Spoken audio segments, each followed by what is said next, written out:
And good morning, good evening, good night, wherever you are in podcast land. Brendan Cunningham here, the real estate doctor at EXP. Matt Paul, he's going to be talking about it all today. I can tell you that much. You know what?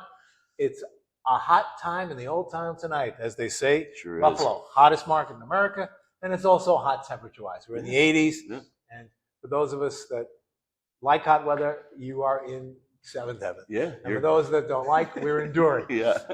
But it's a beautiful time. But the best part is one of the things that makes Buffalo a hot market is people like living here because it's a great place to live. I've been here for 40 years. I've lived in a lot of other places, and I really love it here. The winters don't bother me.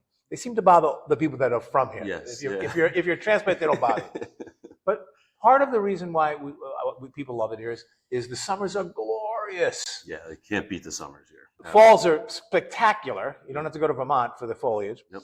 And the springs are, unless you're out in the farm country, what they call that mud country, you have flowers. Yeah. So we have a pretty good weather base, believe it or not, other than the snow that people get nuts on, which is unfair. But the other thing is there's so many things to do, especially this time. There's a festival every week. Yeah. We just had, Taste of Buffalo downtown? That Taste of Buffalo was last weekend. Right now it's the Old Homes Days in the Village of Williamsville. And then it goes to like Canal Fest in Tonawanda. Pretty much almost every week of the summer, there's a big festival going on. Always something on. Yeah. And on a sad note, one of the things that makes Buffalo really, really great is the thing that we have in town, right in Delaware Park, called Shakespeare in the Park, Shakespeare in Delaware Park. And the founder, a person I would like to consider not just a colleague, but a friend, but a true icon in Western New York, Saul Elkin. He died a day ago, maybe 2 days ago. And we've had this for 50 years. It's the second largest Shakespeare in the country, right behind New York City. We get 40,000 people a year there. And for 50 years, I did the math. I think that's 20 million. Yeah. So it's a lot. Oh, 2 million. Is anybody carrying that on that you know? Or? Oh, it's going on. They named the theater after him, luckily. And luckily, he died when the first show of the season closed, which was nice. Good. So now, next week, they go up with Richard III, which I have done before. And I'm looking forward to see. But Saul Elkin, wherever you are, thank you for making Western New York an even better place to live. I give you a moment of silence, but hey, we only have a couple of moments here, so I owe you a moment. Having said that, you were talking about some interesting things that you saw. Yeah, I was reading in Business First that the baby boomer generation. What are you looking at me for? Well, no, I'm just it's making eye contact. So the baby boomer generation is the largest generation of homeowners right now. True. And they're saying roughly 50% of baby boomers are putting their feet down and saying, I'm never going to sell. So that's there. And it was like 38% were not going to sell because they feel that the prices of housing is too high. And then the additional 12% said it was because their rates were so low they didn't want to get out of their mortgage. And you know what? All of that's probably true. I would think. However, those are facts. Let's scratch beneath the surface a little bit. 50% we're never going to sell. Yeah. Okay. That's a large percentage. So let's take a look. That's a big percentage. Yeah, okay. So let's look at that 50%. Something that we know, regardless of the ferocity or the slowness of any market, is there are certain patterns. 80% of the market never changes. It never goes away, whatever market you're in. You could be in Hawaii, you could be in Washington, D.C., you could be in Buffalo, New York. Or Alaska. Or Alaska, for that matter, where they really get cold weather. Yep. Oh, please, it's so cold up there. It's like you don't want to know. Yeah. But 80% of the market doesn't go away, and we sometimes refer to that 80% as the DDTs. Death, divorce, transfer. Now, those boomers like myself, I'd like to live forever. Actually, I probably wouldn't, but I'd like to live for a long time. Chances are I probably won't. Chances are 20 years from now, I'm out, okay? I'll be way beyond the actuarial chart. So I don't know that I can beat the death thing. Divorce, well, I'm not planning on getting divorced, but it could happen. Yeah, anything can happen. Think about how many people do you know have been divorced, and chances are there's not anyone out there that won't be able to raise their hand and say, yeah, I don't know anyone, because everybody knows somebody. Correct. You could be the product of a divorce. I've been divorced a couple of times. I mean, and I helped the chart, I guess. But you got death, divorce, and then you have the other thing, transfer. Well, transfers, typically, they can be willing transfers or unwilling transfers. If your company is moving from Cincinnati to Buffalo, well, I guess you're moving to Buffalo if you want your job. And jobs tend to make this country revolve. Everyone wants to come to the United States because they can get jobs and do they have businesses and do well. That's why they come here. When you travel in Europe, you've been to Italy, I've been to, why would anyone leave those places? I know, right? You would never leave those. Well, you would if you wanted a job. Yes. I mean, what do they have, a 30% unemployment rate? Yeah. And the poor guys in Italy, they live at home till they're like 35 because they can't afford an apartment. Yep. You know, and they're unemployed. Yeah. So it's not good. So death, divorce, transfer. Those numbers will skew that 50%. Correct. And some people would argue that, well, a lot of the baby boomers are already into retirement or heading into it, but I disagree. I mean, my father's a baby boomer. He's still working full time. Yeah. You know, you're still working full time. Yeah. So there's still a lot, you know, of transfers or relocations that can happen within that generation. 100%. And transfer doesn't mean from Cincinnati to Buffalo. No. Transfer could be from Williamsville Yep. to Orchard Park. Exactly. Okay. Yep. Which you don't see a lot of. You may see Orchard Park to Williamsville, but not the other way around. Yeah, no. Um, Usually the north towns and the south North towns, and they south, stay where they are. They stay where they are. Yep. There's a line of demarcation, right? It was a transit road or, Yep. Yep. or Walden, something like that. Yep. But yeah, so when you read things, it behooves you to call your local real estate specialist. Be nice if it was one of us, because Yep. we probably would know the answer faster. But say, what does this mean? Can you explain this to me? Yep. And the person who asks the dumbest question in the room, like, what does this mean? Because, well, it's pretty self-explanatory. Yeah. That's the best question. It because the information is the information that's behind that. Yes. You know, And it's nothing not exists in a vacuum. No, and it's not always easy to understand or see, but when you're really thinking through it, and that number can also be very discouraging. 1 out of 2, you know, I mean, come on, that would be really, if that was completely factual, that would mean that we're going to have a shortage of houses. We'll have a here, shortage, you know? yeah. Yeah. But we've seen actually in the last few weeks a surplus of homes hitting the market. Inventories, here. yeah. We've seen more listings come on. I've seen more listings come on in the last 2 weeks, I think, in the last 2 years. At least 2 years, Yeah. yeah. And then Yeah. also price reductions at the same time. And price reductions. Right.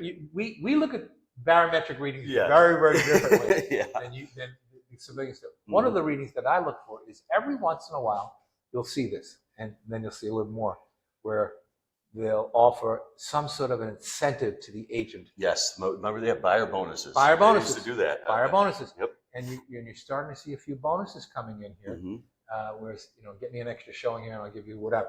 Yep. As soon as you start seeing that, it means the market is starting to Tip. do the little tipperoonie there. Yep. And is it a good thing? It's a thing. Yeah. You know, I always say, you know, real estate is not a commodity. It's a necessity. Like clothing, you have shelter, clothing, and food. Yep. You have to have those things. Now, with food, you can alter your purchasing habits a little bit. Maybe not have the steak this week. Agreed. Okay. Yep. Or not have the lobster, which is lobster, they're like $25 a pound. Oh, that doesn't sound far Well, off. Yeah. I used to be in the lobster business, so I would say, okay, let's think about this. If you get a decent sized lobster, which is going to be $1.25 pounds, okay, so that's like $30 for a lobster. Yeah. And how much meat is actually in a You're not getting pound and a full quarter on lobster? that. You get about a quarter of a pound of meat out of that thing, Yeah. and that's about it. That's an expensive meal. Yes. You might not, in inflationary times or times where we have interest rates that are what they are, you may not have lobsters often. Yes. Yep. But you're going to have something, food. Yep. And sometimes you don't want to transfer, but you have to transfer. God forbid you need a house that's on one level. Yeah, exactly. You no longer can do stairs. My wife is, she's getting older. Well, I hate one level houses, the ranch house. Yeah. I always say, listen, I'm not little Joe on the Ponderosa. I don't need a ranch. But she'd love to have a ranch. Okay. Yep. A lot of people love And ranches. and the amazing thing about ranches is there's not a lot of ranches. No. You hardly ever see ranches on the market. Well, they fly off the shelf. Fly off the shelf. Yep. And you say, well, they should build more. The builders don't want to build ranches because They're the most expensive. they're the most expensive. There's a bigger footprint. bigger footprint. The roof is bigger. Everything's bigger. The foundation and the Found roof are the everything. two expensive, Stop. the You most can't- expensive. so they don't want to build them. And when you see them, they're usually special orders. Yeah. Yep. Custom. Custom. You can custom. You can do anything. As I like to tell people, listen, you do anything you want with money. Yeah. Well, could I knock this out? Yeah, sure. Whatever you want with money. It's your money. You do it. I wouldn't do it, but you want to do it, knock yourself out. This is America. Find the right builder that'll build off of your prints, and you do it. Yeah. Yep. So we have a series of things that are happening in our market right now. This is a great place to live. We have festivals going on. We have inventory is starting to increase a little bit, Yep. which is a good thing. It's good. We were in an unhealthy market. When you say for the last few years, You know it was what? very unbalanced. It was unbalanced was one of the nicer euphemisms. And even when people say, I hear you're in the hottest market, and I'm right. That's right. What does that mean? There's nothing to sell. Yes. That's what that means. Yeah. The supply is here and the demand is here. That's what that means. Yep. That's a tough market. Yeah. For everybody. It's a tougher market for the agents. And because of other mitigating circumstances, or not mitigating, but factors that, like COVID, totally disrupted the market in the last 5 years, in addition to all these things. Yeah. So we've had a perfect storm of crazy events that have made for a crazy market. Yeah, absolutely. You know, I mean, there's no nice way to say it. Nope. It's a very unpredictable market, right? But what is predictable is that things will continue to change. Yes. And I've been looking, and I'm thinking back how we used to do business, and in many respects, we did business years ago in a somewhat more charming way. Yeah. It was very casual. You want to look at a house? You call this guy up over here. You say, Matt, what are you doing this afternoon? I don't know. What are you doing? He says, well, can you show me that house in the corner? Sure, come over. And he'd show you the house. Yep. That cannot happen today. No. Not allowed today. And it was goofy back then because the guy that was calling, well, hopefully you knew the guy, but maybe you didn't know him all that well, and maybe you didn't have too many conversations with him, but you probably didn't or wouldn't have pre-qualified him. Yeah. Other than say, so listen, how much of a house what are you looking to spend? Something like that. But you'd show him. Yep. And you'd use those initial showings to sort of qualify the guy. To build the rapport. And say, so how much money are you budgeting for your down payment? Oh, does that include your closing costs? You do it that way. Now, that's out the window. Now, you have to sit down with an agent. If you want to see a property with an agent, you have to sit down with that agent. He has to discuss a series of things that are important for you to know, not just on fair housing and some of those things that some people say, well, they're just boilerplated. And no, they're important stuff. Yep. But then you have to sign documents that say, I recognize that you are working for me, and I recognize that there's compensation involved, and this is how it's going to get paid out. Now, just like you did in the old days, you can still have the seller pay that compensation. You can still do that, but you have to explain it ad nauseum now before you can show a house. The only other way to see a house with an agent is if you go to an open house. Yes, correct. That's it. Yep. And when the open house is if it's over at 1, it's over. Yeah. Now you got to make an appointment. He's got to sit down with you and do all that stuff. And we also need the boarding pass too. You need to be pre-approved. Well, one of the things that would have happened in the olden days, you might have been a little casual about. And if you think about it, it didn't make a lot of sense for a number of reasons. But now you have to be pre-approved. Is it a law?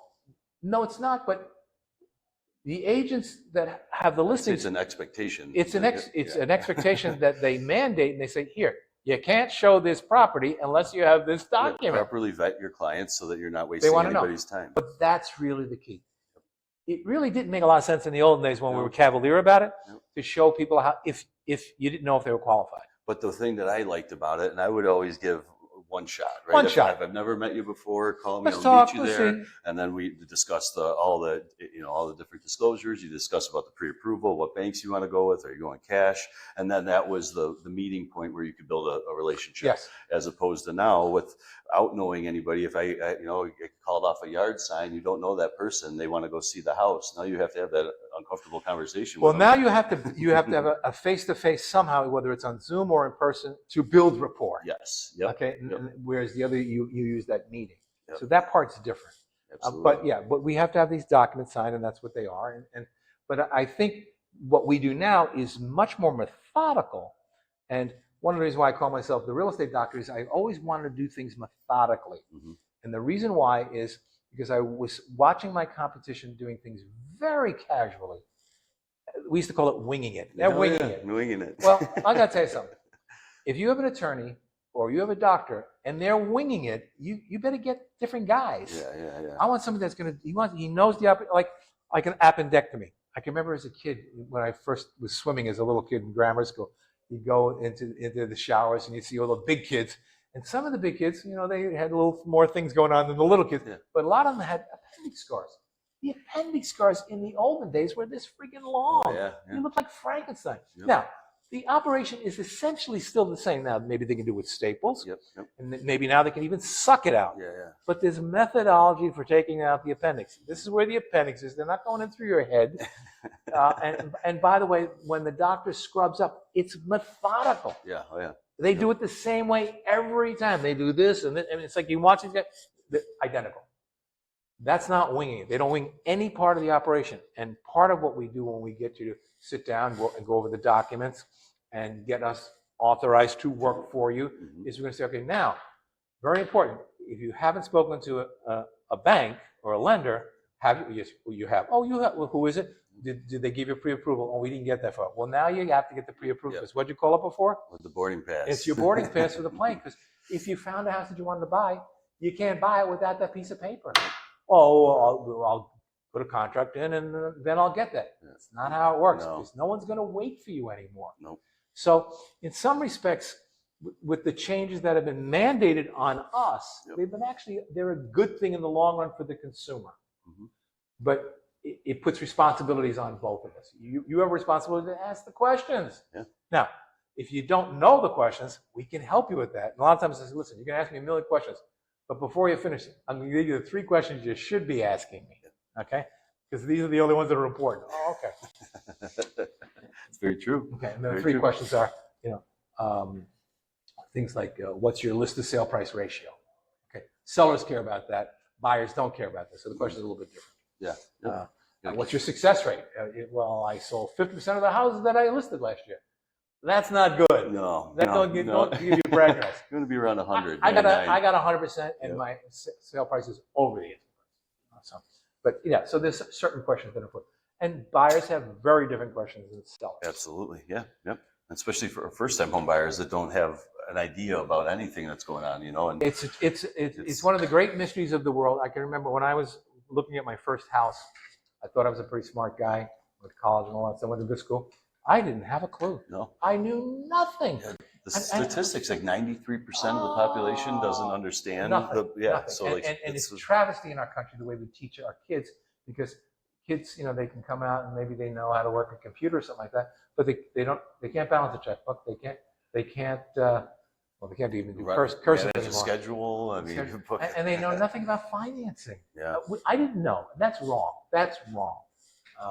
Our education system needs to definitely step on that. So there have been some changes over the years, but right now, hot time to buy, temperature-wise as well. Yep. Real hot. And curiously enough, it's a great time for some of the newer agents to be working in the summertime, because they tend to be working more than some of the experienced agents, because the experienced agents, a lot of time, they recognize that we have a very short summer. They want to go on vacation too. They take advantage. And whether you might be taking advantage. So a lot of the top guns might be on vacation for a week or two over the next 6 weeks. That last week of August, nobody's around. Yeah, no. Everyone's because it's the last call. Yep. The new guys, they need to work because they don't have any money yet. Yep. But they're struggling. But so there's interesting things going on in the marketplace. And again, homage to Saul Elton, who passed this weekend, and he's an icon. He's right up there with Russell Salvatore, and those guys. Buffalo. He was a true mensch. Absolute true mensch. It's too bad. But so I'll be at the theater next week watching him do it. What other things are going on?